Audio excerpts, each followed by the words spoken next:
básicamente lo que quiero que repasemos de acá son dos cosas.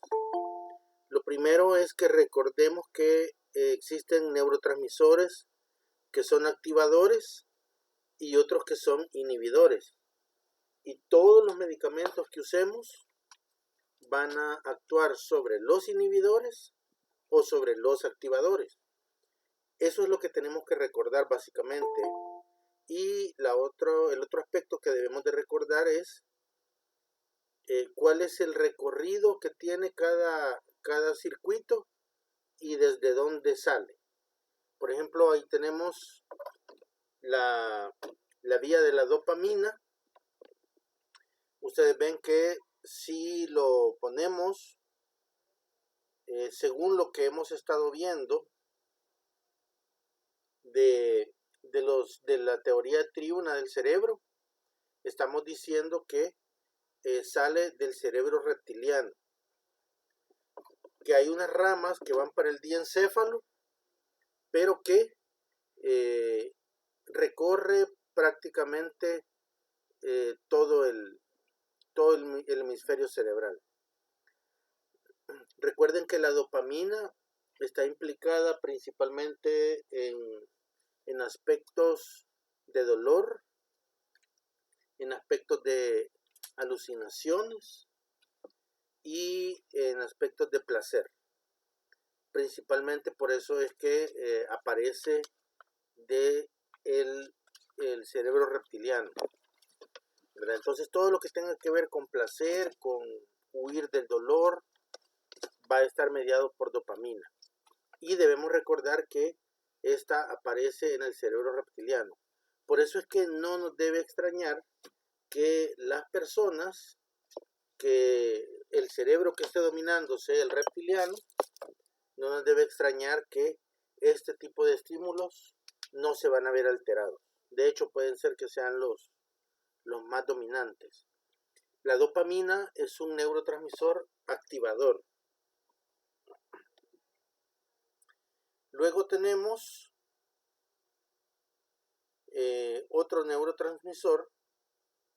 Esta es la vía de la serotonina. Al igual que el anterior, ustedes pueden ver que tiene dos núcleos por donde sale y que los dos están ubicados en el cerebro reptiliano. La serotonina está implicada en aspectos como la temperatura, como la felicidad, y ustedes ven que su distribución es todavía más amplia que la de la dopamina. También es un neurotransmisor activador.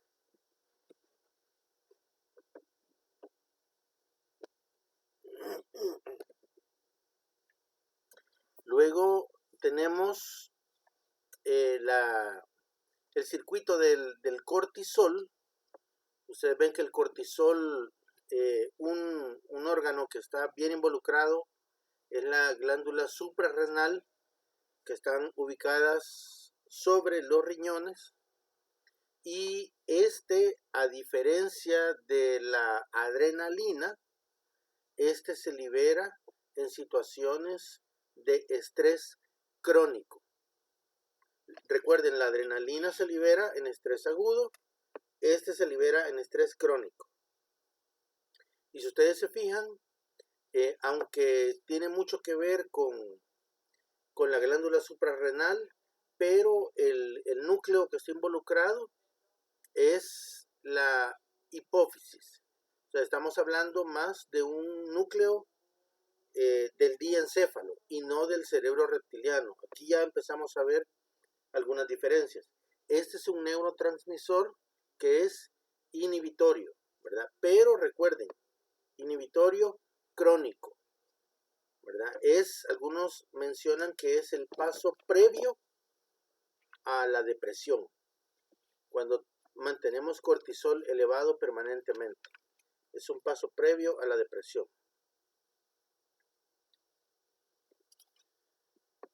Bueno, acá solamente para que recordemos todos los puntos de control que lleva tanto la adrenalina como el cortisol. ¿verdad? Tenemos que los puntos inician en la glándula suprarrenal o adrenal, que el primer punto de control lo tiene en la neurohipófisis, el segundo punto de control es en el hipotálamo.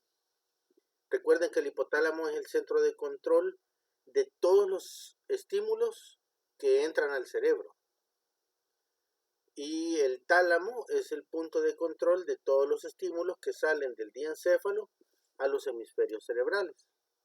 Y el tercer punto de control tenemos aquí el hipocampo, que recuerden que es el responsable de la memoria emocional.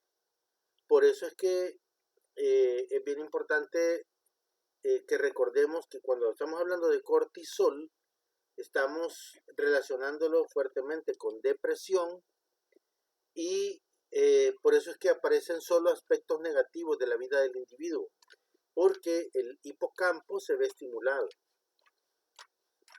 Cuando decimos que se ve estimulado, no necesariamente significa que está activado, sino que su estimulación es hacia la depresión, ¿verdad? Se inactiva.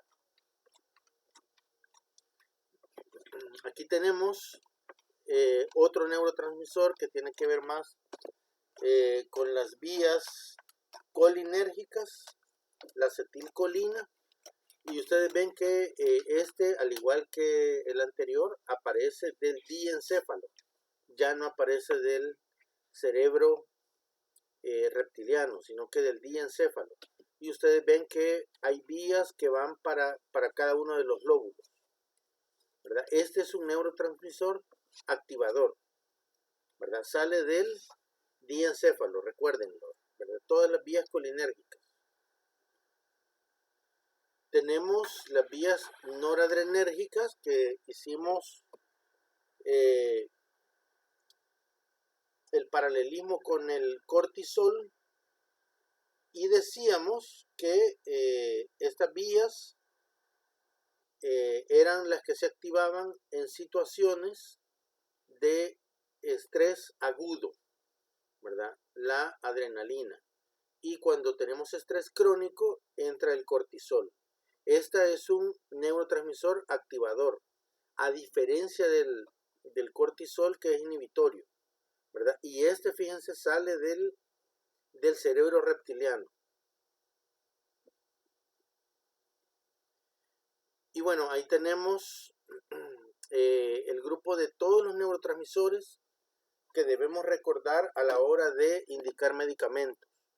Porque, insisto, los medicamentos van a actuar sobre los neurotransmisores. Y para, digamos, tener el detalle, ahí tenemos, ¿no? Por ejemplo, la acetilcolina, que son las vías colinérgicas que veíamos que iban a todos los lóbulos cerebrales. Ustedes ven, es excitatorio en los muscarínicos 1, 3, 2, 3 y 5. También es inhibitorio para la, ustedes ven, inhibe la liberación de serotonina. Y es excitatorio en neurotransmisores nicotínicos. Y eso hace que nos volvamos dependientes de la nicotina. Por eso es que el cigarrillo le gusta a mucha gente, porque hace que se libere acetilcolina y la acetilcolina hace que se libere serotonina, ¿verdad? En el caso de los neurotransmisores nicotínicos, pero en los muscarínicos es otra la historia. Ustedes ven que hay alteración de la memoria. Por eso es que vemos, por ejemplo, los casos de estrés postraumático, ¿verdad? Que la memoria se está constantemente activando. Es por el papel de estos receptores. Tenemos el GABA, que el GABA es quizás dentro de los inhibitorios el más famoso de todos. Recuerden que el GABA es estimulado por el alcohol, por ejemplo, y por eso muchas personas que consumen alcohol en exceso terminan dormidos, ¿verdad? porque el alcohol llega y estimula el GABA y entonces produce sueño. Los anestésicos generales también actúan sobre el GABA y por eso es de que nos pueden introducir un bisturí y no sentimos mayor cosa, porque el GABA está siendo fuertemente estimulado y es el máximo neurotransmisor inhibitorio del sistema nervioso central. Todos los medicamentos que usamos, por ejemplo, para dormir, bueno, todas las benzodiazepinas, mejor dicho, trabajan sobre el GABA. Aminoácidos como la glicina son inhibitorios en la médula espinal, pero excitatorios en el NMD, que recuerden que son neurotransmisores que están implicados en la memoria, ¿verdad? Estos nos ayudan, por ejemplo, a poner un poco más de atención, o si estamos muy agotados, y si activamos estos neurotransmisores, nos permiten, por ejemplo, pasar un día de trabajo después de haber hecho un turno, por ejemplo. El glutamato es el máximo neurotransmisor excitatorio.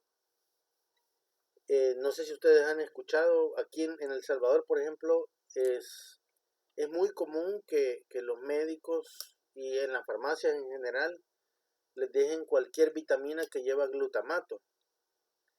Y como vamos a ver cuando ya veamos el uso de medicamentos, eso está contraindicado en nuestros pacientes, precisamente porque nuestros pacientes tienen síntomas mentales o síntomas del comportamiento, y si nosotros les damos un medicamento que estimule el glutamato, lo que estamos haciendo es estimular más la función de ese cerebro.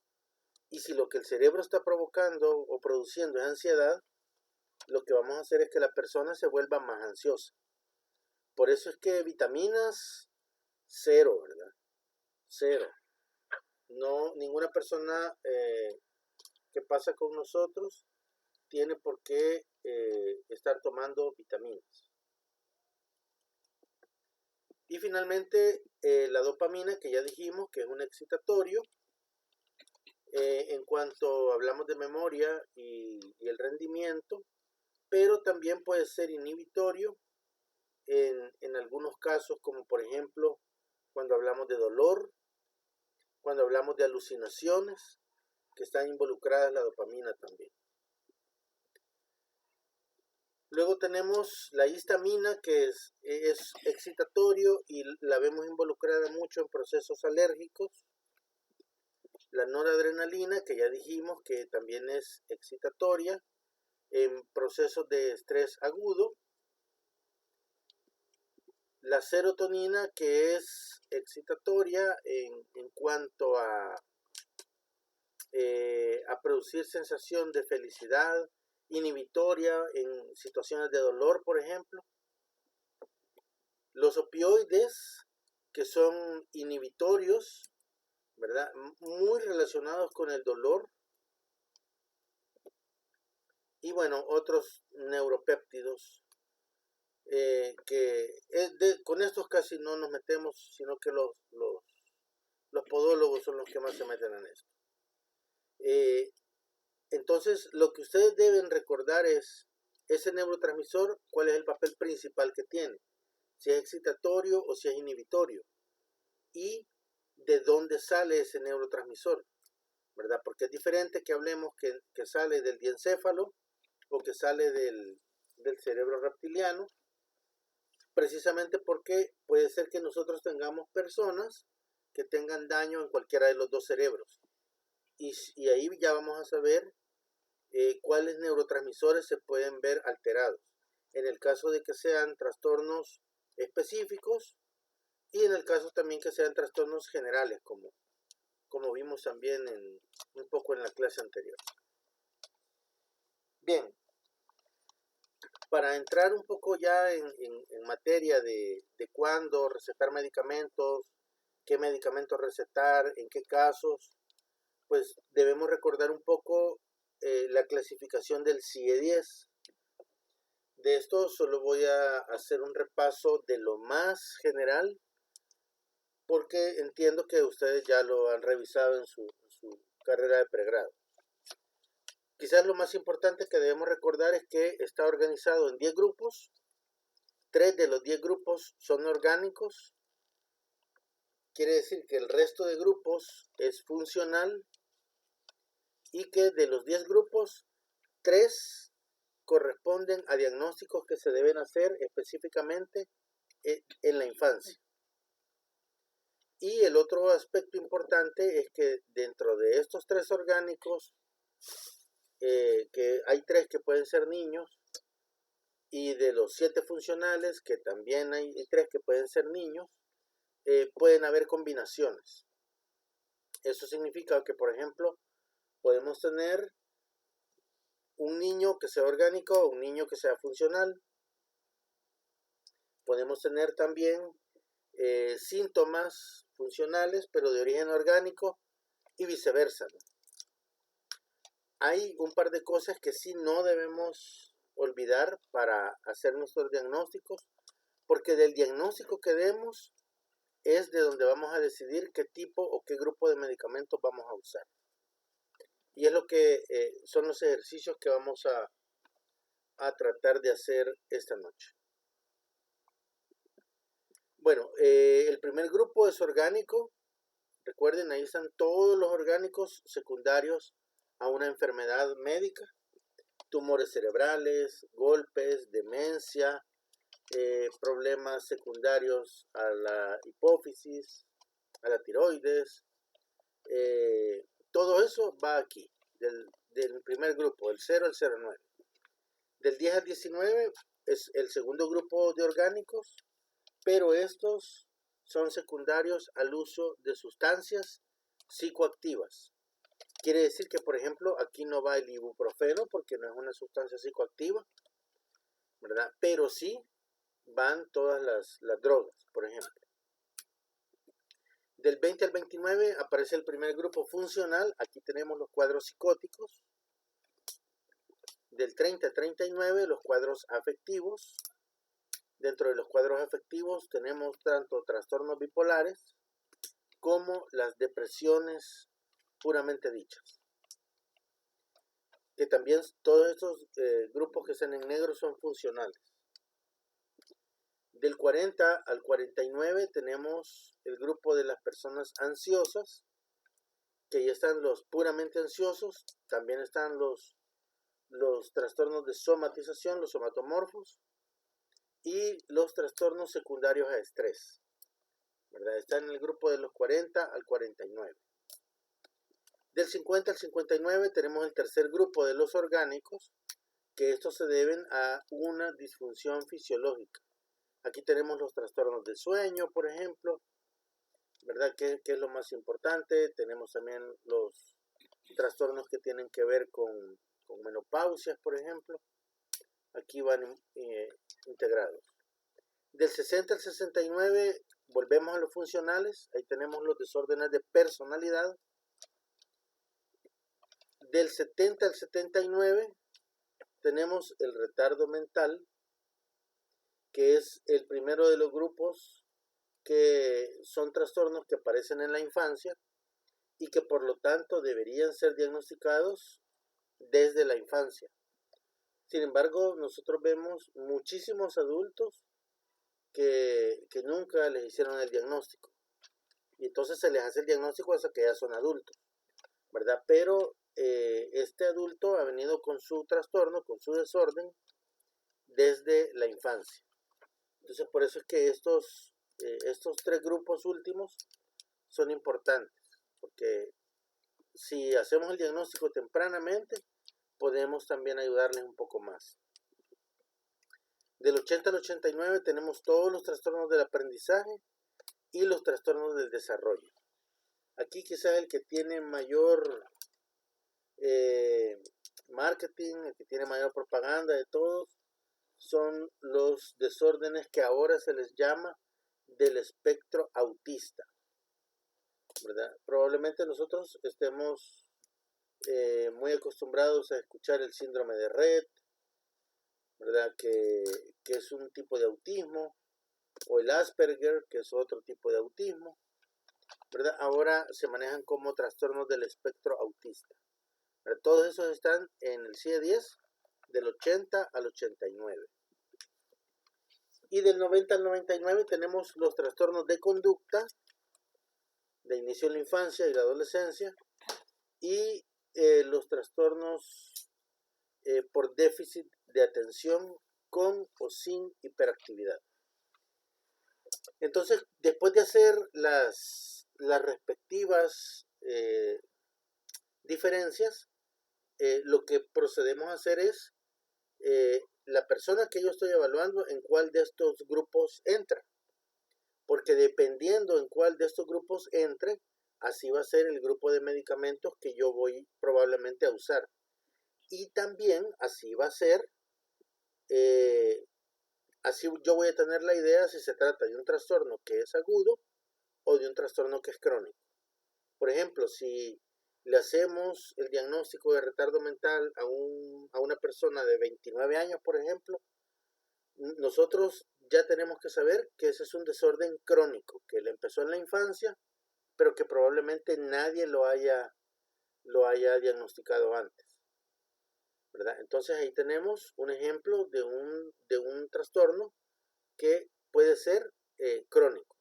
Sin embargo, si yo digo que era una persona que no tenía síntomas de retardo mental y que, por ejemplo, que después de una cirugía larga empezó con esos síntomas, entonces lo que estoy diciendo es que probablemente en medio de la cirugía tuvo una hipoxia cerebral y esa hipoxia cerebral dañó algunas regiones del cerebro y está provocando los síntomas.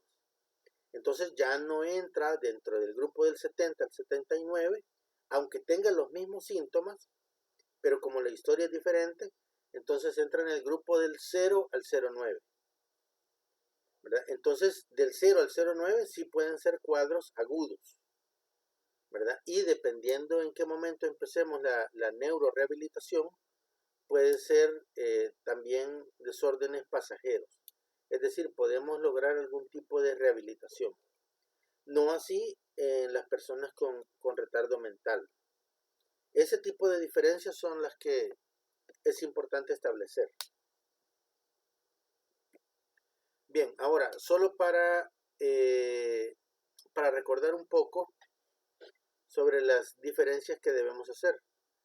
En el examen mental, cuando nosotros hacemos examen mental de una persona, recuerden que dijimos que teníamos que diferenciar si era orgánico o no orgánico, si estaba psicótico o no psicótico, ¿verdad? Si era algo agudo o crónico, y si era un trastorno que era generalizado o globalizado o un desorden de una función específica. Bueno, específicamente en el examen mental, cuando nosotros buscamos organicidad, recuerden que puede ser que no tengamos a la mano exámenes de laboratorio, ni otro tipo de exámenes. Sin embargo, con el examen mental nosotros podemos tener una idea de si el cuadro es de origen orgánico o no. En ese sentido, hay dos parámetros que nos ayudan a hacer la diferencia. En primer lugar, el primer parámetro que nos ayuda a hacer la diferencia es que tenga o no tenga alucinaciones visuales. Eso es lo primero. Si una persona nos llega con la historia de que tiene alucinaciones visuales, eso quiere decir que muy probablemente el cuadro sea de origen orgánico. El segundo parámetro que nos ayuda a identificar si es de origen orgánico es el sensorio. Y dentro del sensorio, específicamente, la memoria, la inteligencia, el cálculo y la orientación. Recuerden, ninguno de nuestros pacientes, que tenga un desorden de origen funcional, por ejemplo la esquizofrenia, ninguno de ellos tiene por qué tener problemas de memoria, problemas de inteligencia, problemas de cálculo o problemas de orientación. Si en nuestra historia nosotros descubrimos que esta persona tiene cualquiera de estos problemas del sensorio, eso significa que el cuadro seguramente es de origen orgánico. Entonces tenemos que ir a buscar enfermedades médicas, tenemos que ir a buscar uso de sustancias psicoactivas o tenemos que ir a buscar disfunciones fisiológicas que estén afuera del cerebro, pero que estén afectando al cerebro. Eso es para que recordemos un poco dentro del examen mental qué es lo que nosotros vamos a buscar. Ahora, dentro de los desórdenes ansiosos, particularmente, ¿qué es lo que vamos a buscar? Bueno, en primer lugar, hacer la diferencia si los síntomas ansiosos son de origen orgánicos o de origen funcional, ¿verdad? Si tenemos dentro de la historia que ha usado drogas, pues seguramente es de origen orgánico. Si tenemos dentro de la historia que padece de la tiroides y que no se ha tomado el medicamento, seguramente es de origen orgánico. Si tenemos en la historia que por el coronavirus pasó tomando vitaminas 6 meses, esa ansiedad es orgánica, ¿verdad? Por el uso de vitaminas. A diferencia de los cuadros puramente funcionales, que son en los que nos vamos a enfocar en esta lámina, en los funcionales más que en los orgánicos. La segunda diferencia es si el paciente está psicótico o no psicótico. Es decir, hay personas que se presentan con ansiedad, pero la ansiedad se la provoca las alucinaciones que está teniendo, ¿verdad? Versus las personas que tienen ansiedad, pero que no tienen alucinaciones de ningún tipo. Entonces, esa es la segunda diferencia que hay que hacer para saber a qué grupo pertenece este desorden ansioso que tenemos. Y una vez hemos hecho esas dos diferencias, vamos a ver si el cuadro que tenemos depende de estrés o es un cuadro ansioso que aparece sin estrés. Dentro de los cuadros que no aparecen, que aparecen sin estrés, mejor dicho, o que no tienen estresor, tenemos la ansiedad generalizada, el trastorno ansioso depresivo, el trastorno de pánico, el trastorno fóbico, la somatización, el trastorno obsesivo compulsivo, y algunos libros meten ahí los trastornos disociativos. Esos, fíjense bien, todos este grupo de desórdenes de ansiedad aparecen en una persona sin que haya ningún estresor. Si nosotros tenemos un estresor, entonces no puede ser ninguno de estos. En el caso de que aparezca después de un estresor, tenemos trastornos adaptativos, trastornos de estrés agudo, trastornos de estrés postraumático, y algunos autores meten aquí al trastorno disociativo. Entonces, el trastorno disociativo puede aparecer en medio de un estrés identificable o sin estrés identificable. Pero, por ejemplo, el adaptativo, el de estrés agudo y el postraumático, tiene que haber un estrés identificable claramente para decir que vamos a hacer ese diagnóstico. Y hacer esta diferencia entre los trastornos ansiosos que aparecen sin estrés de los que aparecen con estrés nos lleva a dos diferencias importantes. La primera de las diferencias es que estas personas, en el caso de los que aparecen después de un estresor, podemos nosotros pensar que el tratamiento va a ser limitado en el tiempo. Es decir, por ejemplo, el estrés agudo podemos llevar el tratamiento a 6 meses y después ya no. el trastorno adaptativo un par de semanas y después ya no, el estrés postraumático tal vez un par de años y después ya no, el trastorno disociativo tal vez 1 o 2 semanas y después ya no. Sin embargo, si tenemos un desorden ansioso que aparezca sin estresor, que no haya estrés involucrado, ahí estamos hablando de trastornos que son crónicos y que por lo tanto el medicamento que vamos a usar en esos casos es de uso crónico. Por ejemplo, los trastornos obsesivos tienen que usar prácticamente medicamentos de por vida. Por ejemplo, los trastornos de pánico, si son maltratados, quedan con tratamiento de por vida, ¿verdad? Los trastornos ansioso-depresivos y de ansiedad generalizado, si hacemos el diagnóstico, prácticamente estamos diciendo que van a llevar tratamiento de por vida, ¿verdad? Entonces, por eso es importante hacer estas diferencias, ¿verdad? Aunque, fíjense bien, aunque todos estos que estamos viendo entran en el F40 al F49, a menos que nosotros hayamos hecho antes la diferencia en que, por ejemplo, alguno de estos síntomas sea de origen orgánico. En ese caso, entrarían del F0 al F09, específicamente en el F06, que son ahí van los trastornos ansiosos orgánicos, ¿verdad? Igual, si nosotros decimos que está psicótico, entonces ahí entraría del F20 al F29. Y si nosotros decimos que es psicótico y orgánico, ¿verdad? Igual entraría en el F06. Ahí va la diferencia en los puntos, ¿no? El F06.5 es el psicótico orgánico, el F06.4 es el ansioso orgánico, ¿verdad? Y entonces ahí ustedes lo van clasificando de acuerdo a cómo hayan hecho todas estas diferencias en los trastornos. Bueno, miren, antes de continuar, probablemente ustedes ya vieron otra materia donde les han explicado esto. Yo decidí retomar estas cosas que no son propiamente de farmacología, pero es importante recordarlas para ubicarnos qué tipo de medicamento vamos a usar y cuánto tiempo vamos a usar el medicamento.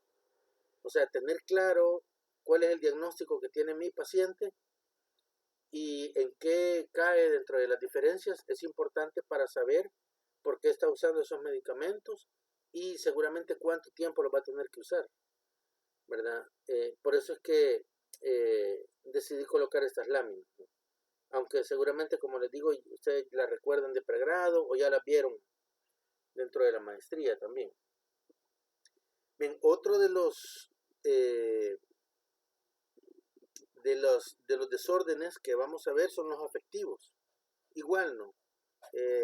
Me tomé el atrevimiento de hacer la división que aparece en los libros en prosa,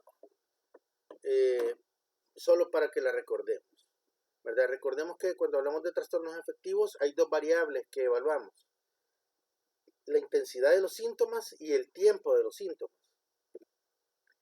Dentro de la intensidad tenemos que hay síntomas menores y síntomas mayores. Y dentro del tiempo dividimos los trastornos o los desórdenes afectivos que tienen menos de 6 meses, los que tienen de 6 meses a 2 años. Ahí dice más de 6 meses en el último, pero debe decir más de 2 años, ¿verdad? En el tercero debe decir más de 2 años. Voy a marcarlo en amarillo, ahí está en amarillo. Esto no debe decir más de 6 meses, sino que debe decir más de 2 años. Entonces, todas las personas que nosotros tengamos que tienen síntomas mayores y que tengan menos de 6 meses de los síntomas, vamos a decir que ese cuadro se llama depresión, así como aparece en su pantalla. Todos los trastornos que tengan entre 6 meses y 2 años se va a llamar depresión. Fíjense que aquí estamos hablando de síntomas mayores, ¿verdad? Estamos hablando de personas que se quieren suicidar, estamos hablando de personas que probablemente pueden estar psicóticas, estamos hablando de personas que los síntomas son tan fuertes que han limitado su vida escolar, su vida social, su vida laboral, ¿verdad? Su cuidado personal y supervivencia está limitado, está descuidado, ¿verdad? Entonces, síntomas mayores, ¿verdad? Menos de 6 meses se llama depresión, entre 6 meses y 2 años se llama depresión, y los que tienen más de 2 años, esos, la clasificación los pone como inexistentes, o sea, no los menciona. Y eso tiene una razón de ser, porque en estos casos, o la persona consultó y sus síntomas mejoraron o desaparecieron, o la persona terminó muriendo, terminó falleciendo, ya sea por el deterioro que le provocaron los síntomas o porque se suicidó, ¿verdad? Entonces nunca vamos a encontrar cuadros de depresión mayor más de 2 años. Ahora, donde sí nos metemos en un pequeño, a veces en una pequeña confusión, son en los que tienen síntomas menores y que tienen menos de 6 meses. Ahí tenemos dos posibles cuadros.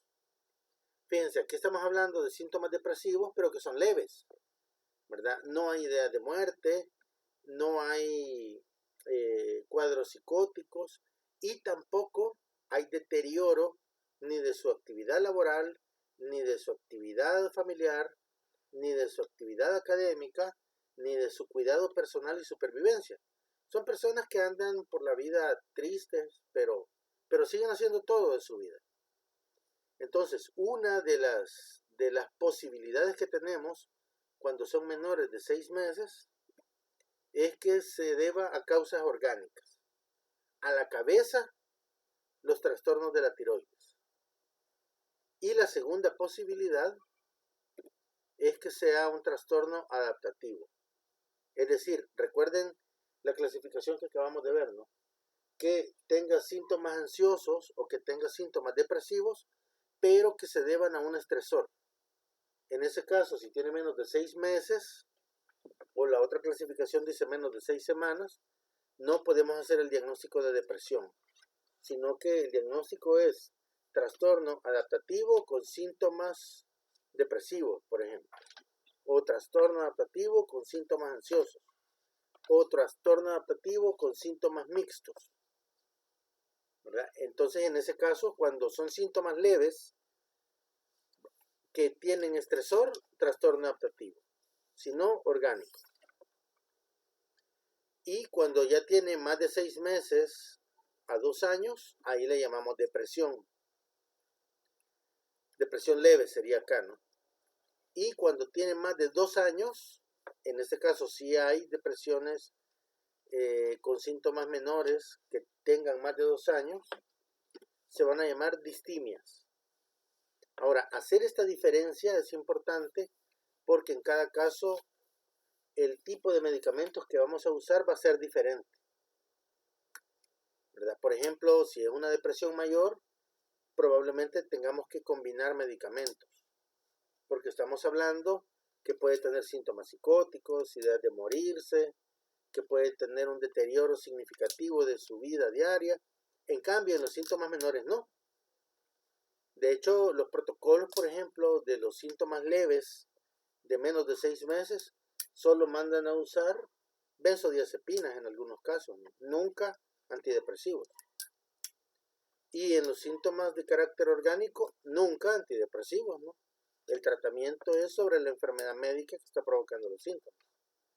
Entonces, por eso es que también es importante hacer esta diferencia, ¿verdad? Y entonces nos van a llegar casos así y tenemos que ubicarlos en medio de este cuadro a dónde cae mi paciente, para saber por qué le han dejado X o Y medicamento. Y finalmente con los síntomas psicóticos. con los síntomas psicóticos, vamos a tener que los vamos a dividir por tiempo.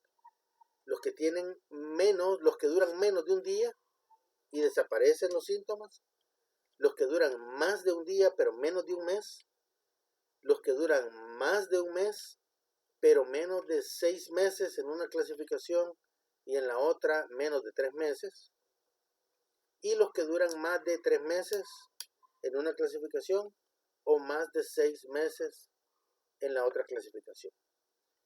Entonces, los que duran menos de un día les vamos a llamar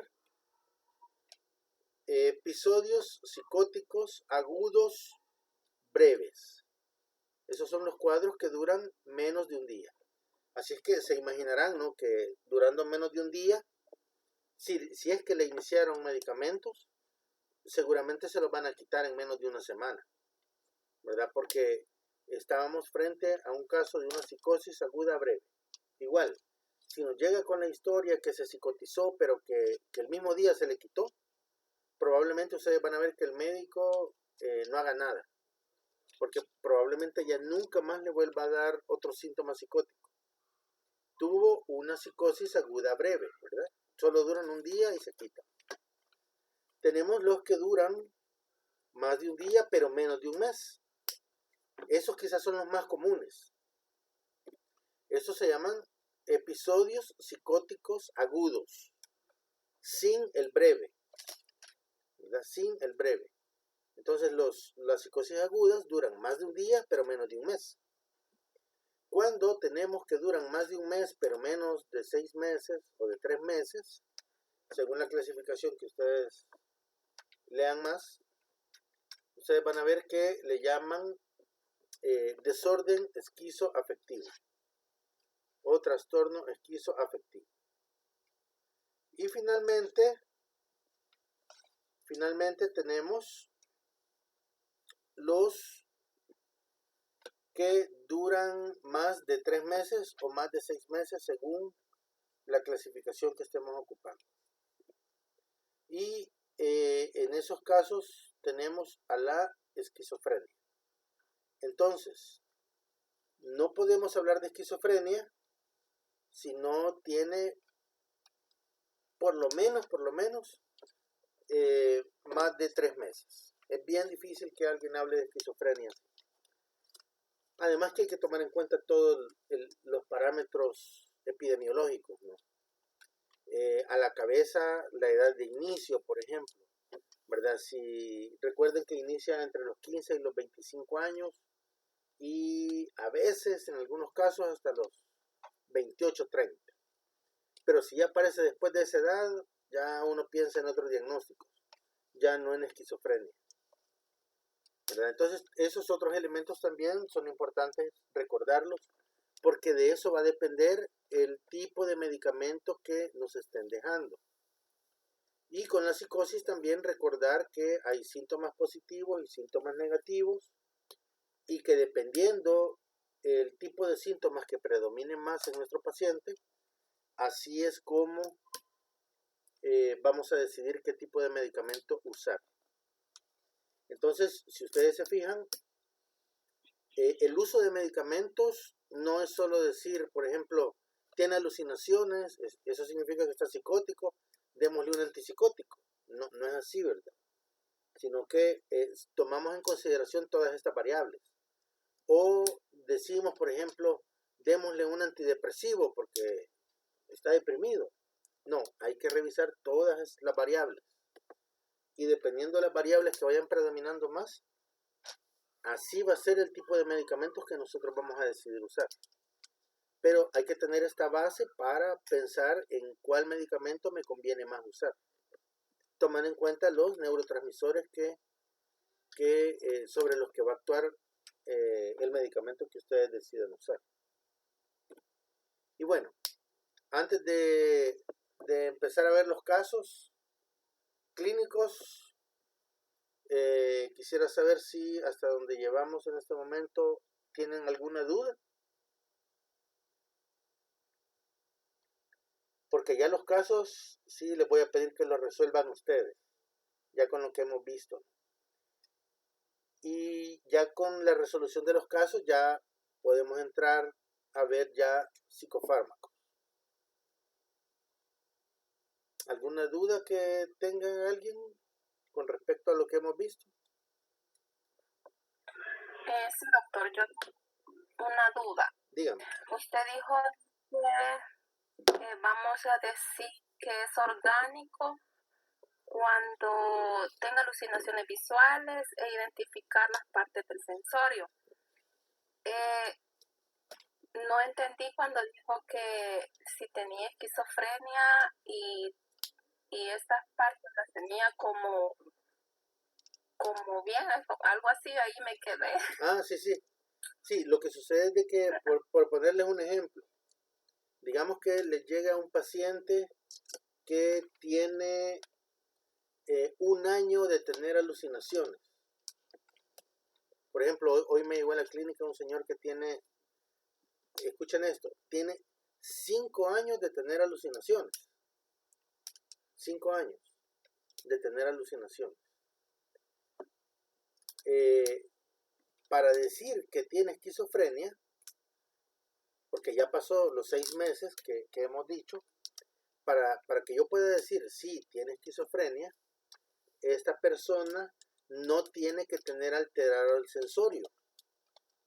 Si esta persona, además de las alucinaciones, tiene problemas de memoria o se desorienta, yo le pregunto en qué fecha estamos y él me dice que estamos en 1929 o que estamos en 1971, esa persona con muchísima seguridad no tiene esquizofrenia, ¿verdad? Seguramente tiene otro problema que le está dando síntomas parecidos a la esquizofrenia, pero debe ser algo orgánico, porque por eso hacemos esta diferencia, ¿no? Cuando tenemos una persona que tiene alucinaciones visuales, que en la historia nos diga que ve cosas, o que en su examen mental ustedes identifiquen que tiene alteración de la memoria, alteración de la inteligencia, alteración del cálculo, o que se desorienta, entonces piensen más en cuadros orgánicos, ¿verdad? Recuerden que dijimos que era el grupo 1, el grupo 2 y el grupo 6, ¿verdad? Los cuadros orgánicos. Por ahí hay que ir buscando la etiología y también eso nos marca qué medicamentos son los que le van a dejar si es orgánico, ¿verdad? Probablemente nosotros solo demos medicamentos de soporte mientras el neurólogo o el neurocirujano o el endocrinólogo empiezan a tratar la causa que está originando los síntomas, ¿verdad? Pero entonces para eso sirve hacer esta diferencia, porque si no fácilmente podemos decir que tiene esquizofrenia y tal vez no, tal vez lo que tiene es un problema de, por ejemplo, de las glándulas suprarrenales, que tenga un tumor que esté liberando demasiadas hormonas y que esas hormonas le estén dando los síntomas psicóticos, ¿verdad? Pero si yo no pienso en eso, probablemente lo trate para toda su vida como una esquizofrenia, que yo a veces tenga que ingresarlo en el hospital, ¿verdad? Que lo meta a darle psicoterapia, ¿verdad? Y lo que tiene esta persona es un tumor en las glándulas suprarrenales. Por eso es que es importante en el examen mental hacer estas diferencias. Y a eso era a lo que me refería, licenciada. Muchas gracias, doctor. Y la última que no me quedó muy clara también era la de las vitaminas. Ajá. Sí, decía que sí. Ajá.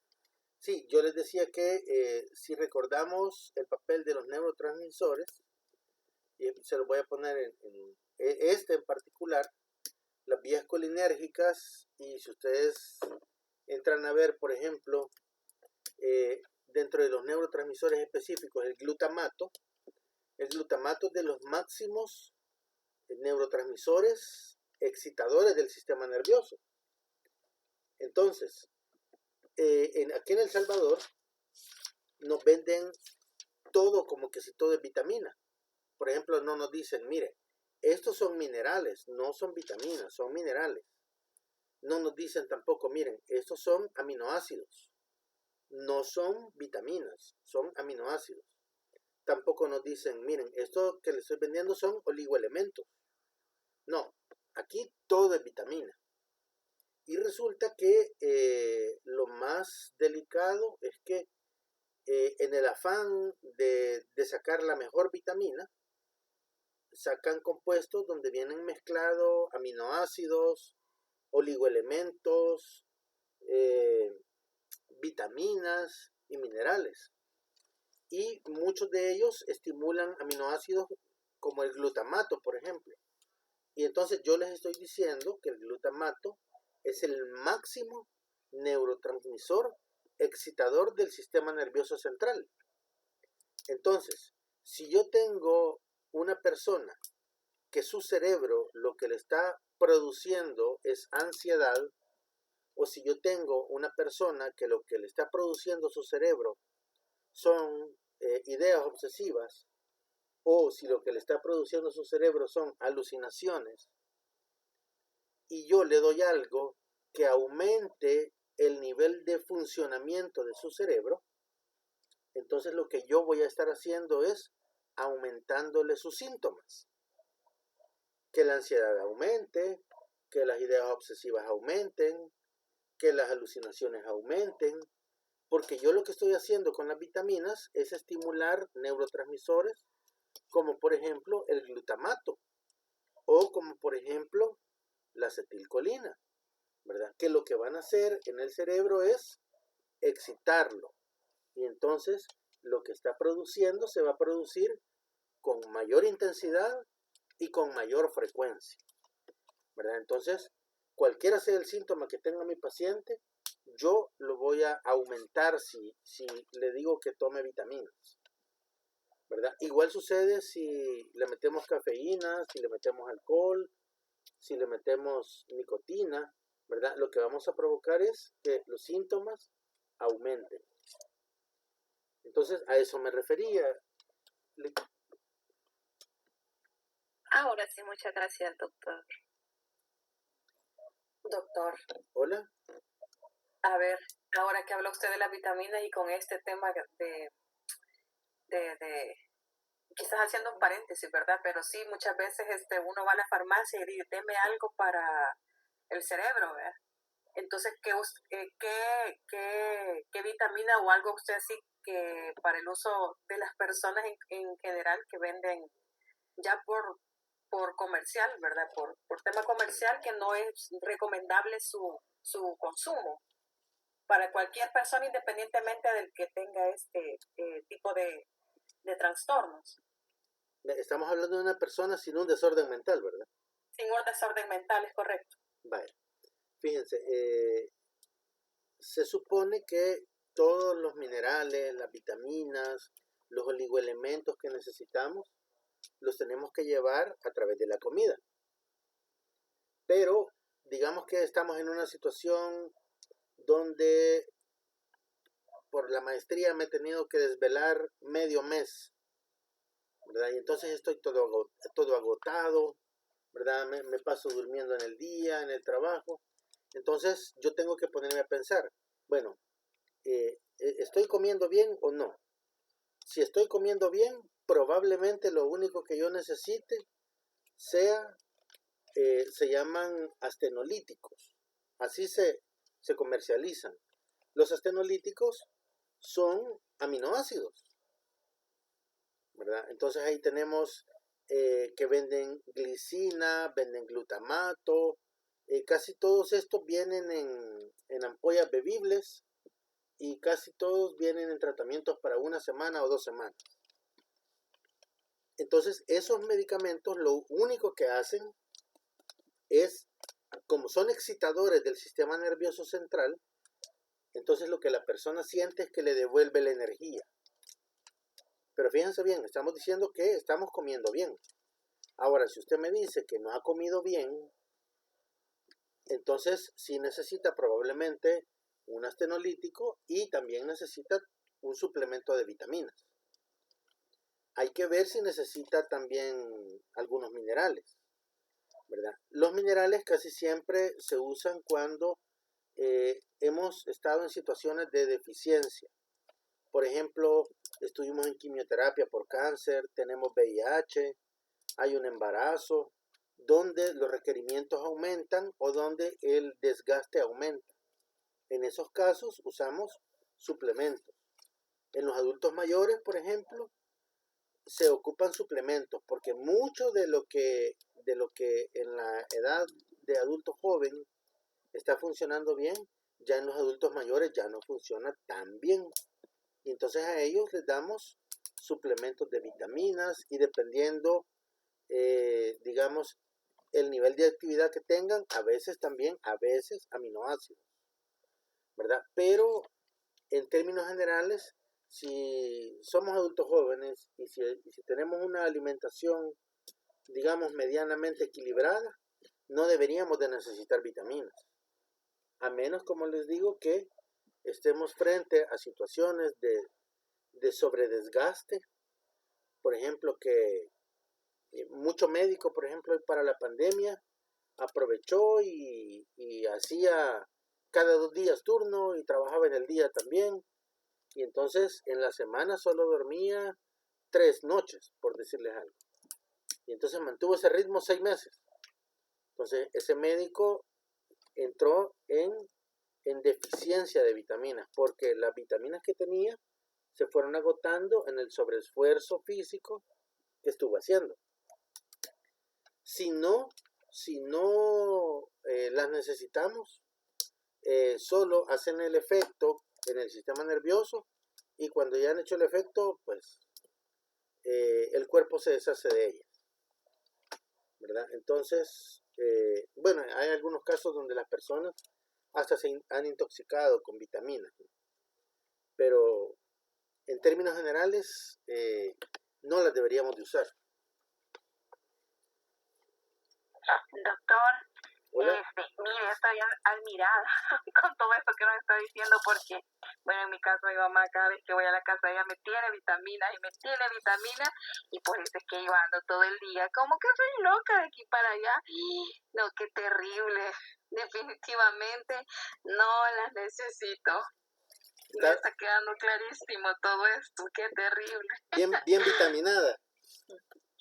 Siempre que voy a su casa, aquí te traigo una vitamina, otra vitamina. No, doctor, ahora le voy a hablar más tarde. Gracias. No, y tienen que revisar sobre qué neurotransmisores está funcionando lo que están tomando, ¿verdad? Porque quizás uno de los que se ve más comúnmente que las personas la identifican bien es cuando toman vitamina B.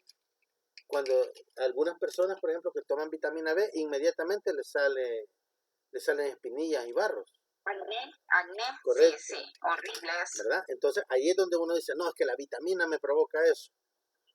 Uh-huh. Pues igual provoca otros síntomas que a veces uno no los relaciona con la vitamina. Uh-huh. ¿Verdad? El insomnio, por ejemplo.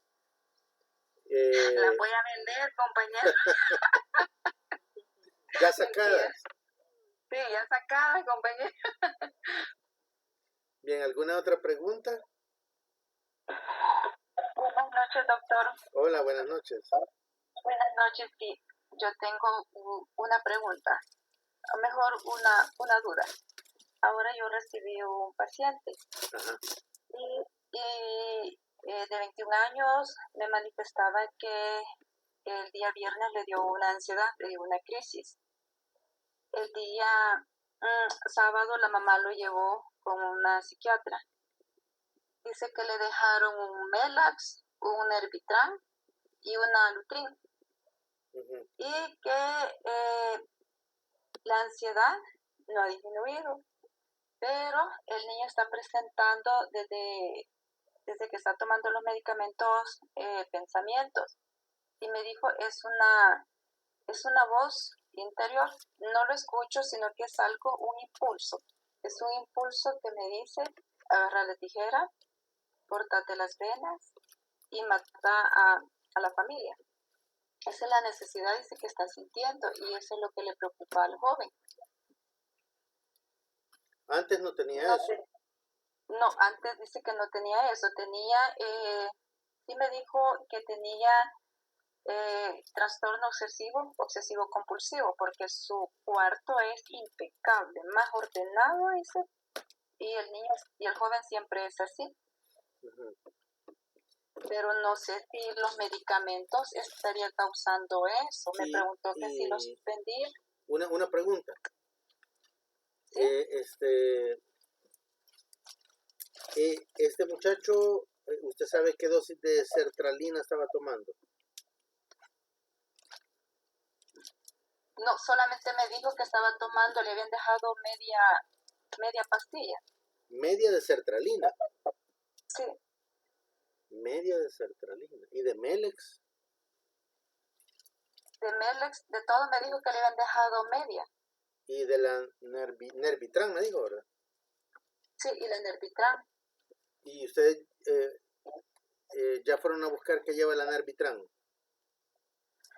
No, Vaya, fíjense, la Nervitran lleva valeriana y lleva pasiflora.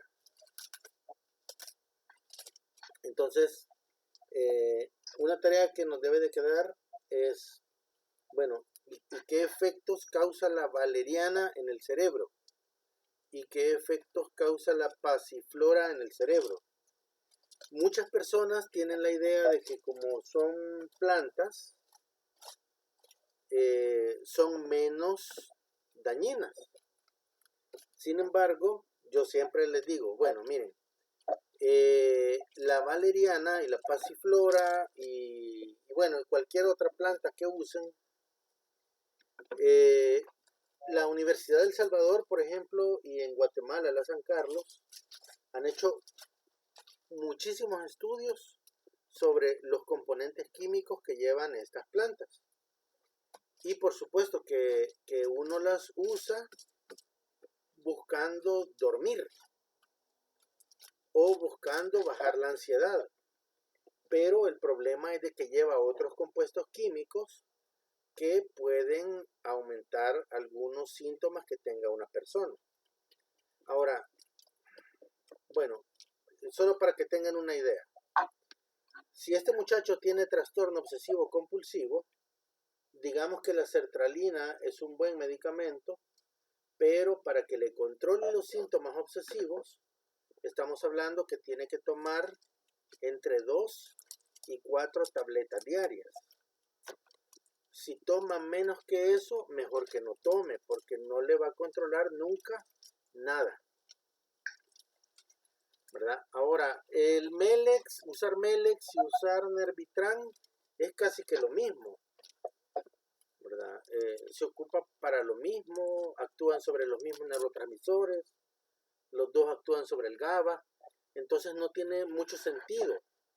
Ahí lo que nosotros provocamos, John, esto que les voy a mencionar, me dicen si ya se los dieron, porque eso sí ya se los tienen que haber dado. Un efecto que se llama, es un antagonismo competitivo. ¿Ya les explicaron de eso? No, que Bueno, yo recuerde. vaya, en términos sencillos, de lo que se trata es de que si nosotros usamos dos sustancias que vayan para el mismo neurotransmisor, lo que hacen ellas es empezar a pelearse. Y la que gana es la que ocupa el neurotransmisor, pero la otra sigue empujando, ¿verdad? Y entonces cuando ya se empieza a agotar el efecto de la primera, cae la segunda sobre el neurotransmisor. Esto lo que hace es que no tengamos el efecto completo ni de una ni de la otra, ¿verdad? Entonces por eso es que vemos efectos a medias siempre en nuestros pacientes, ¿verdad? Entonces, si tiene trastorno obsesivo, esa dosis de sertralina no le va a ayudar, ¿verdad? Tiene que tomar más.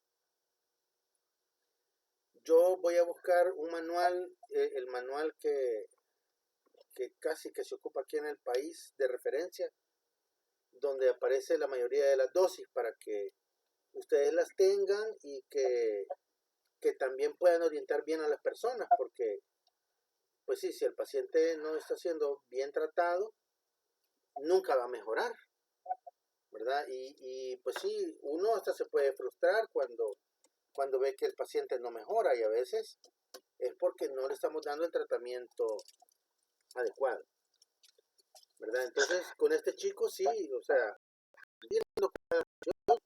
porque no está con el tratamiento, digamos, más adecuado.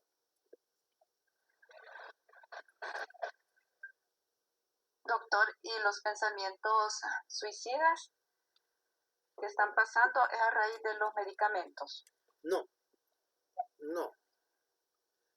Fíjense que ahí hay que explorar, sobre todo, si no se deben a la angustia de no ver mejoría.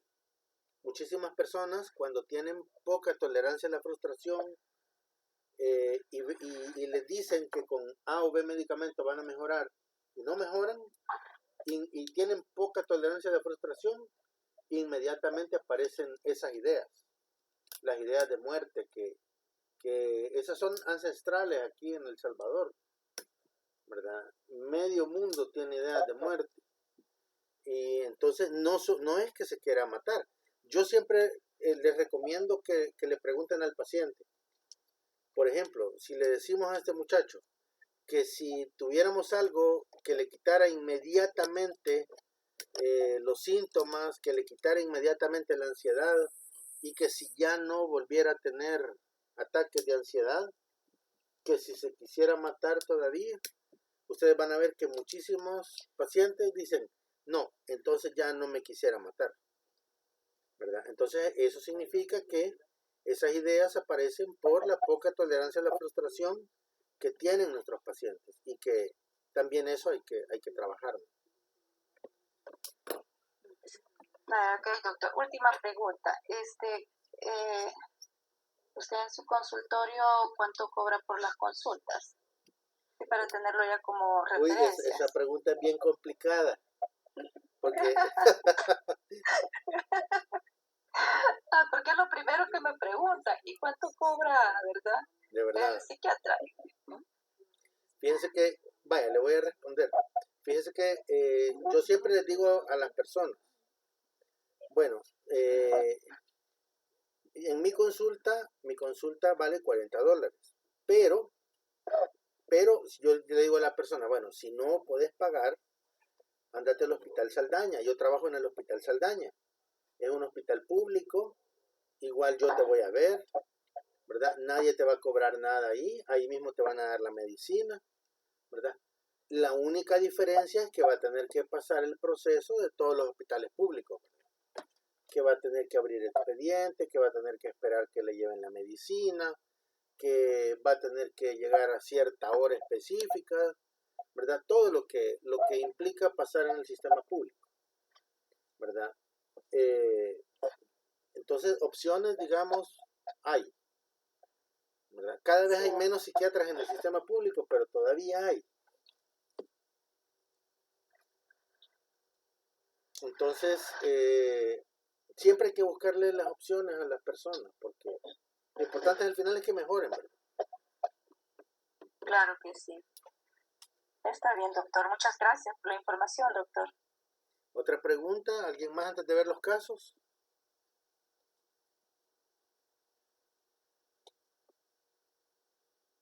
Vale, entonces pasamos a los casos. Aquí vamos. Caso número 1.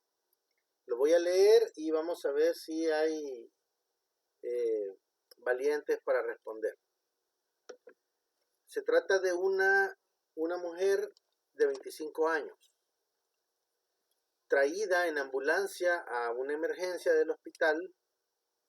El esposo informa que había sido perfectamente normal. Fíjense bien, había sido perfectamente normal hasta la tarde anterior, cuando volvió del trabajo diciendo que estaban sucediendo cosas raras en su oficina. había notado que sus compañeros hablaban de ella, que habían cambiado de pronto y que se comportaban como si estuvieran actuando. Estaba convencida de que estaba bajo vigilancia y de que alguien escuchaba sus conversaciones telefónicas. Todo el día se había sentido como en un sueño. Al mirarse al espejo, no se había reconocido a sí misma. Se había puesto más y más ansiosa, incoherente y agitada durante el día y no había podido dormir nada durante la noche. Había pasado casi toda la noche mirando por la ventana. Varias veces había señalado los cuervos en un árbol cercano y le dijo a su esposo que los pájaros llegaban probablemente a buscarla. Por la mañana, su esposo la encontró de rodillas como si estuviera rezando. Se golpeaba la cabeza repetidamente contra el piso y hablaba en forma incoherente diciendo que le habían encomendado una misión especial, que su jefe era un criminal, que había espías en todos lados y que algo terrible pasaría pronto. De pronto se calmó, le sonrió y le dijo que había resuelto convertirse del catolicismo al islamismo. En ese momento se puso exaltada, comenzó a reírse y a gritar y declaró que ella y su esposo podrían rezar al mismo Dios desde allí en adelante. Poco tiempo después estaba aterrorizada de nuevo y acusó al esposo de querer envenenarla. Vaya. Primera diferencia. Vaya, ¿quién nos ayuda? ¿Está psicótica o no está psicótica? No está psicótica, pero sí tiene delirios. Vaya. Primer punto importantísimo. ¿Qué es estar psicótico? ¿Cuándo decimos que una persona está psicótica? Cuando está fuera de su realidad, ¿verdad? ¿Y ella está dentro de la realidad o está fuera de la realidad? Pues yo realmente la veo como una persona psicótica porque está en su propio mundo creado, ¿verdad? Por ese tipo de ideas y no tiene conciencia, no está razonando de lo que estás viviendo o sintiendo en ese momento. Correcto, fíjense, recuerden, ¿verdad? Cuando hablamos de psicosis, estamos diciendo que una persona puede tener uno o los dos síntomas. Puede tener alucinaciones de cualquier tipo, siempre y cuando sean alucinaciones verdaderas. Y puede tener ideas delirantes.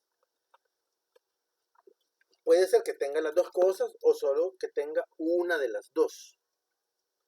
¿Verdad? En este caso, ¿piensan ustedes que tiene alucinaciones o que tiene ideas delirantes? Doctor, perdón, usted decía que la usuaria veía cuervos, ¿verdad? Sí, veamos qué dice. Así es. Entonces sí tiene psicosis y sí Así tiene es. delirios. Es correcto. Vale, tiene psicosis, entonces está psicótica. Sí. Vale, Sí. perfecto. ¿Qué dice el público? Vale, veamos la segunda diferencia. ¿Es orgánica o funcional? Me parece que es orgánico, porque no tuvo un evento previo. Vaya, recuerden, ¿qué dos cosas debe de tener para ser orgánica?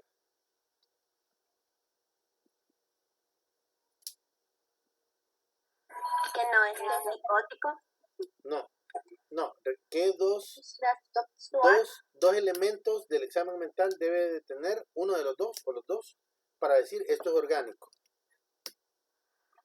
Tendría que estar afectado el sensorio, por ejemplo, la memoria, la inteligencia, el cálculo, la orientación. Esa es una de ellas. Y que tenga igual. Alucinaciones visuales, ¿verdad? Entonces sí, orgánico, ¿verdad? Ahora, aquí solo habría que ver un detalle, ¿verdad? Si los cuervos los veía el esposo o no, ¿verdad? Porque si el esposo dice, sí, ahí hay cuervos, entonces los cuervos sí existen. Y entonces ella está, lo que está haciendo es poniendo una acción que no existe sobre los cuervos, al igual que pone una acción sobre el jefe y después puso una acción sobre el esposo. Fíjense, la acción que puso sobre el esposo es que la quería envenenar, ¿verdad? La acción que puso sobre el jefe es que era un criminal, ¿verdad? Entonces, dentro de sus ideas, ella pone acciones, ¿verdad?, fuera de ella misma. Recuerden, eso tiene que ver con un mecanismo de defensa que se llama identificación proyectiva, ¿verdad? Pero en el caso de los cuervos, particularmente, habría que ver si evidentemente estaban los cuervos ahí, ¿verdad? Si el esposo los veía también. Si no los veía, si no existían los cuervos, entonces estamos frente a un cuadro de alucinaciones visuales y entonces decimos, bueno, sí, entonces es orgánica, ¿verdad? Es un cuadro orgánico lo que tiene. Ahora, dentro del CIE-10, ¿en qué grupo la metemos? Ahí tienen los grupos. Ya hicieron las diferencias. Ahora veamos en qué grupo la meten.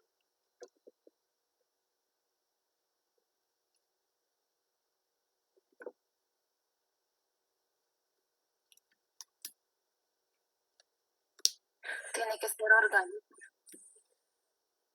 ¿En qué grupo? En el F0 hasta el F09. F0 al F09. Vale, recuerden, los psicóticos son F06.0 o F06.5. Sí estamos pensando, entonces, si estamos pensando que se trata de un cuadro que puede ser orgánico, que es una psicosis orgánica, lo que estamos diciendo es que se la vamos a mandar a un doctor para que el doctor haga ¿qué?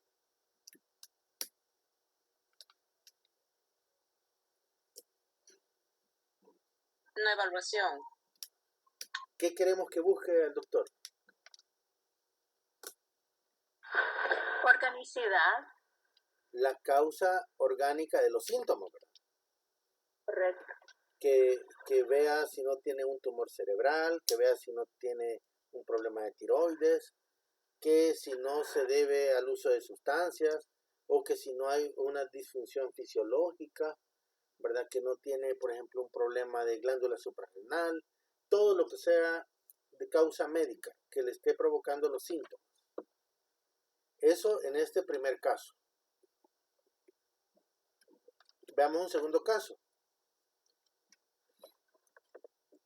Una mujer de 18 años que vive con la familia de su esposo. Fíjense cómo es el motivo de consulta. La paciente tiró aceite caliente a la cara de su esposo y luego se metió dentro de un fuego encendido para tratar de quemarse hasta morir. Se la llevó al hospital para el tratamiento de las quemaduras y luego fue derivada a una clínica psiquiátrica por su intento de suicidio. Hacía 3 meses antes, la esposa de su hermano mayor se había matado de la misma manera. La paciente había presenciado el suicidio de su cuñada, lo que la había traumatizado severamente. Desde ese momento perdió interés en su hogar y lo que la rodeaba. Casi no hablaba con nadie y estaba encerrada en sí misma. Estamos hablando de hace 3 meses atrás, ¿verdad? Se la veía cansada, dormía poco y su apetito había disminuido. Durante los últimos días anteriores a su intento de suicidio, no habló ni comió nada. El incidente ocurrió cuando estaba cocinando, como siempre lo hacía a esa hora del día. Los miembros de la familia dijeron que tiró el aceite a su esposo sin previo aviso y sin ninguna razón aparente. Algunos de ellos sufrieron quemaduras al tratar de arrastrarla fuera del fuego. ¿Psicótica o no psicótica?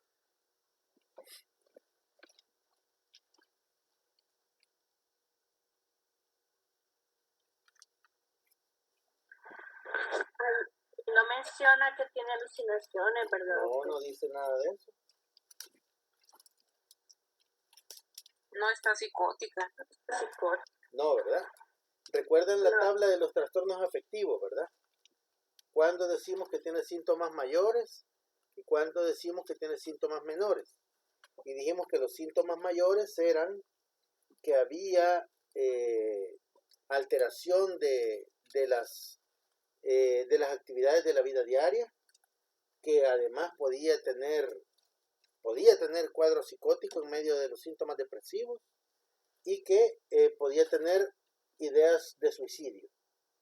Y si ustedes ven el cuadro, dice que hace 3 meses la cuñada se suicidó tirándose al fuego. Desde ese momento perdió el interés en su hogar y lo que la rodeaba. Casi no habla con nadie, estaba encerrada en sí misma, se veía cansada, dormía poco y su apetito había disminuido. Durante los días anteriores a su intento de suicidio, no habló ni comió nada, ¿verdad? Entonces, aquí estamos viendo deterioro de sus actividades diarias, con síntomas claramente depresivos, ¿verdad? Y no tenemos, digamos, mayores indicios para pensar en que tenga cuadro psicótico, pero sí ideas suicidas. Entonces, no psicótica. ¿Orgánica o no orgánica? No orgánica. No orgánica, ¿verdad? Entonces, ¿en qué grupo la meten del CIE 10?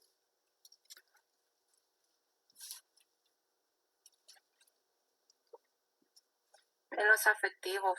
Trastornos afectivos, correcto. Correcto, sí. Trastornos. 30 39.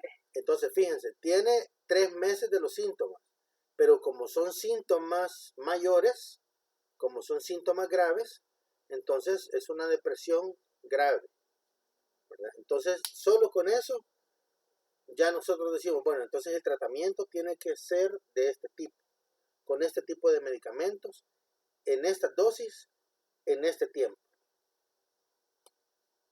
Entonces, así es como entendemos la lógica de por qué usamos este tipo de medicamentos y no otros. Veamos el tercer caso. Es una mujer de 38 años, casada, tiene 2 hijos de 3 años y de 6 años.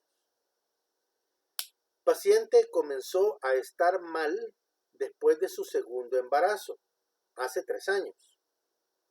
Este embarazo no era querido y hasta se pensó en un aborto, pero su esposo la convenció de que no lo hiciera.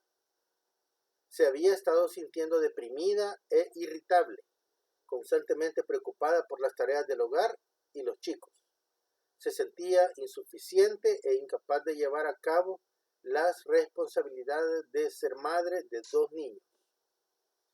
La paciente era una mujer delgada, limpia y prolija, pero parecía no importarle para nada su apariencia. Estaba tensa y frecuentemente rompía en lágrimas. Su conversación era normal en tono y forma. Respondía apropiadamente, pero hablaba mucho. Estaba preocupada por el hecho de no poder resolver sus dificultades domésticas y se afligía por el futuro de sus niños. Si ella muriera, ¿cómo lo había hecho su propia madre? No tenía creencias o percepciones anormales. Su capacidad cognitiva estaba intacta y estaba globalmente orientada. Sus recuerdos inmediatos y su memoria reciente y remota eran buenas. Su percepción del problema era moderada. Si bien reconocía que tenía un problema, no sabía cómo la podían ayudar. Los exámenes físicos y las pruebas de laboratorio no revelaban nada anormal. ¿Psicótica o no psicótica? psicótica. Correcto, No no psicótica, correcto. ¿Orgánica o no orgánica? No orgánica. No orgánica, correcto. ¿En qué grupo la meten?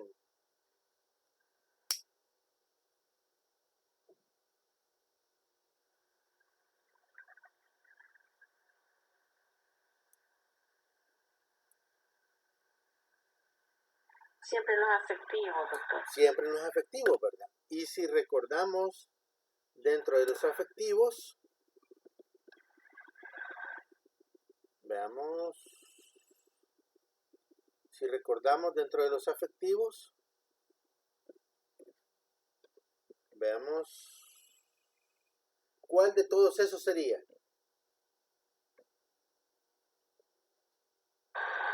Distinta. Correcto, Por el tiempo. sería una distimia, ¿verdad? Lleva 3 años así. Sería una distimia. Sí. Muy bien. ¿Les parece que es muy complicado hacer diagnósticos o no? Muy interesante. No, gracias. Los elementos bien prácticos. Está fácil, ¿verdad? Sí, gracias. Veamos el último de los casos. Veamos el último de los casos de ahora. Es una mujer de 70 años con 2 hijos ya adultos. La paciente, bueno, el motivo de la consulta es que la paciente siempre había sido una persona muy ordenada. Por lo tanto, cuando comenzó a olvidarse cosas elementales, su esposo comenzó a preocuparse. La llevó al médico de familia, quien la derivó al servicio de psiquiatría del Hospital General para que la examinaran. Según su marido, los problemas de memoria se hicieron evidentes cuando la paciente quejaba de que no podía recordar algunos nombres. Su esposo notó que a veces era incapaz de acordarse de cosas que habían sucedido el día anterior. Debido a que cada vez su problema progresaba más, tenía dificultad para calcular el dinero e ir de compras, y a menudo volvía sin las cosas que necesitaba. Siempre había estado orgullosa de su forma de cocinar, pero ahora arruinaba la comida. Cada vez que cocinaba le ponía demasiada sal o no la salaba. Se olvidaba también de apagar la cocina o dejaba la canilla abierta. Durante los 12 meses anteriores a la consulta, no había podido hacer las tareas del hogar sin ayuda de su marido. Consultó a su médico familiar varias veces y este le recetó fármacos neurotróficos sin resultados aparentes. Al ser examinada, la paciente se presenta algo desprolija, lúcida, pero notoriamente ansiosa y suspicaz, o sea, desconfiada, ¿verdad? Desorientada en tiempo y espacio. Recordaba los nombres de sus hijos, pero no sus edades o fechas de nacimiento. Tampoco podía recordar la suya propia, ni sabía el nombre del presidente de su país. Su lenguaje era bien articulado, pero lento y poco preciso. Tenía dificultad para encontrar las palabras para expresarse. No podía recordar 3 objetos después de un intervalo de 5 minutos. No pudo copiar un cubo y fracasó completamente al copiar la figura del rey. O sea, aquí recuerden, hicieron un test de Folstein y un test de O'Reilly. Realizaba cálculos con mucha dificultad y no podía contar hacia atrás. Entendía los refranes solo en forma literal y no podía detectar el error de lógica en la historia del tren.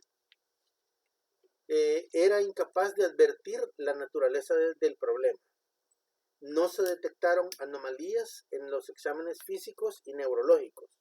Su presión arterial era normal para la edad, todos los análisis de laboratorio estaban bien, pero una tomografía mostró que tenía atrofia del cerebro. ¿Psicótica o no psicótica?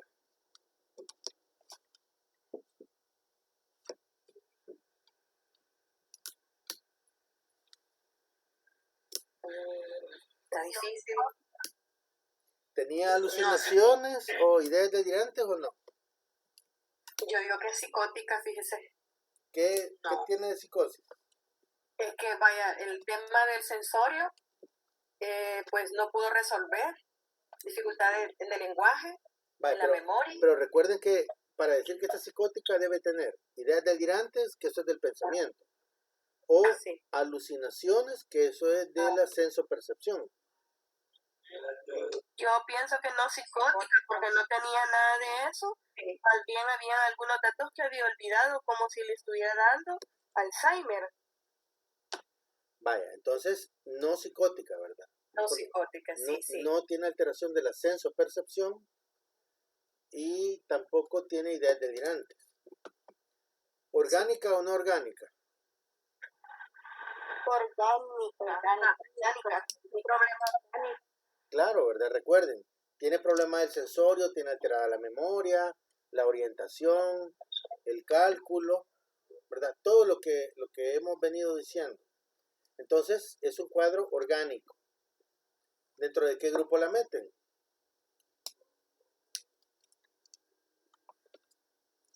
Orgánico por enfermedad. Correcto. ¿Qué enfermedad piensan? Alzheimer. O demencia. Correcto, una demencia, ¿verdad? Demencia. Sí. La más común, bueno, la más publicitada de todas las demencias es el Alzheimer, pero no es la única que hay muchas más, pero sí es una demencia, ¿verdad? Entonces entra en el grupo del 0 al 09. Muy bien, ya están listos para empezar a medicar pacientes. Dígame, licenciada. Una pregunta, entonces, ¿cómo identificar una demencia y un Alzheimer? Es que el Alzheimer... ¿Cómo vamos a identificar? Sí, es que lo que sucede es que el Alzheimer es una demencia. Es uno de los tipos de demencia que hay. Pero, por ejemplo, hay demencias vasculares, demencias metabólicas, demencias traumáticas. Está la demencia por Alzheimer también, ¿verdad? Hay varios tipos de demencias. Todas esas son demencias. La única forma... Pero hay unas no están... Por ejemplo, hay demencias, pero hay unas que son como con síntomas más críticos que otros. Ah, sí, correcto. Es que, por ejemplo, la que tiene síntomas más críticos de todos es la demencia frontal. Pero fíjense bien, la otra cosa que es la que nosotros más vemos, más que el tipo de demencia, porque por ejemplo, para decir que se trata de Alzheimer, la única forma de diagnosticar eso es haciendo una biopsia del cerebro. No hay otra forma de decir que se trata de Alzheimer. Y no le hacemos biopsia a nadie, ¿va? Entonces, lo que a nosotros nos interesa más es en qué fase de la demencia está, más que en qué tipo de demencia. El tipo de demencia le interesa más al internista o al neurólogo, porque por ejemplo, si es demencia vascular, entonces le tiene que dejar medicamentos que ayuden a la circulación de la sangre. Si es demencia metabólica, tiene que darle medicamentos para que no se acumule tanto colesterol y triglicéridos. Si es demencia traumática, entonces hay que meterlos en rehabilitación, porque estamos diciendo que la demencia fue provocada por un trauma, por un golpe, ¿verdad? Si es, por ejemplo, una demencia frontal, entonces hay que ver de cuál de los síntomas, de los síndromes frontales corresponde. Si es una demencia orbital, si es una demencia ventral, si es una demencia dorsolateral o si es una demencia motora, por ejemplo, ¿verdad? Entonces eso cuando estamos hablando de demencias frontales.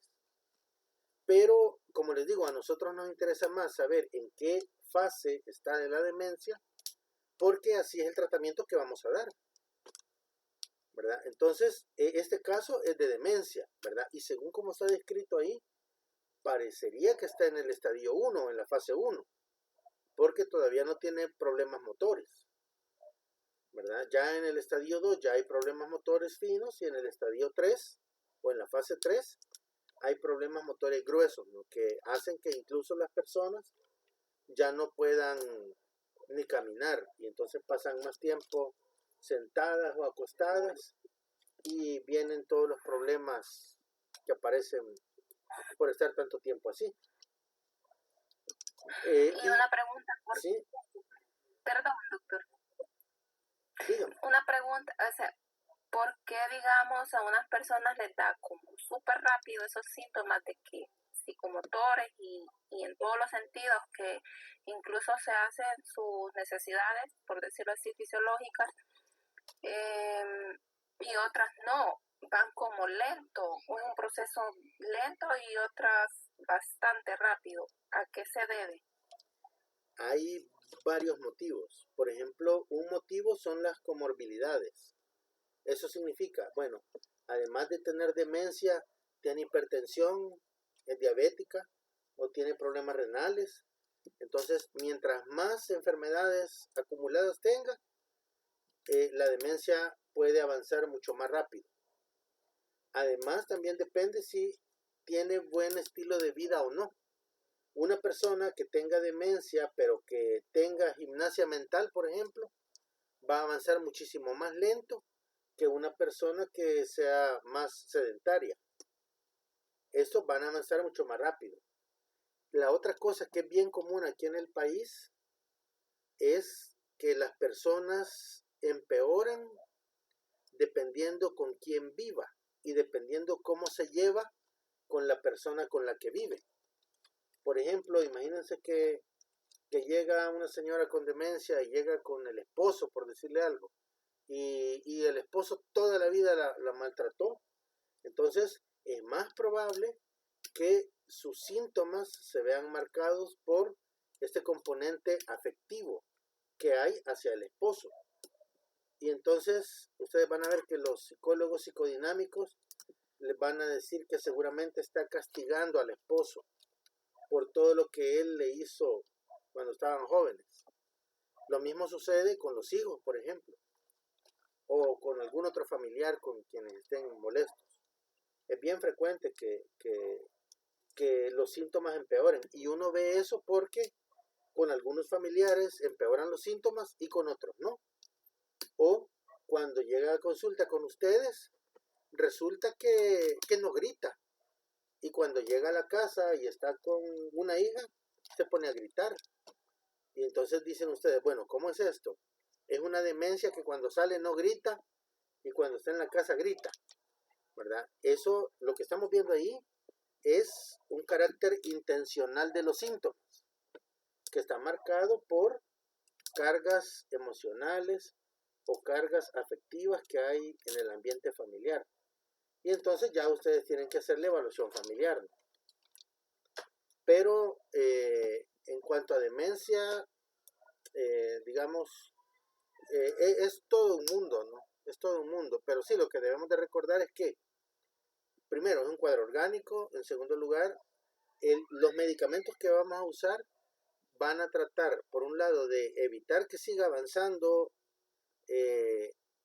a otra fase de la demencia y controlar los síntomas que ya tiene. Por ejemplo, si tiene alucinaciones, controlar las alucinaciones, ¿no? Pero ya sabemos que el cuadro de base es orgánico, ¿verdad? Entonces, eso es lo que yo quería que les quedara, digamos, como bastante claro. Y ya con esto, ya podemos empezar a hablar de los medicamentos, ya con mayor orientación. ¿Alguna otra duda que tengan?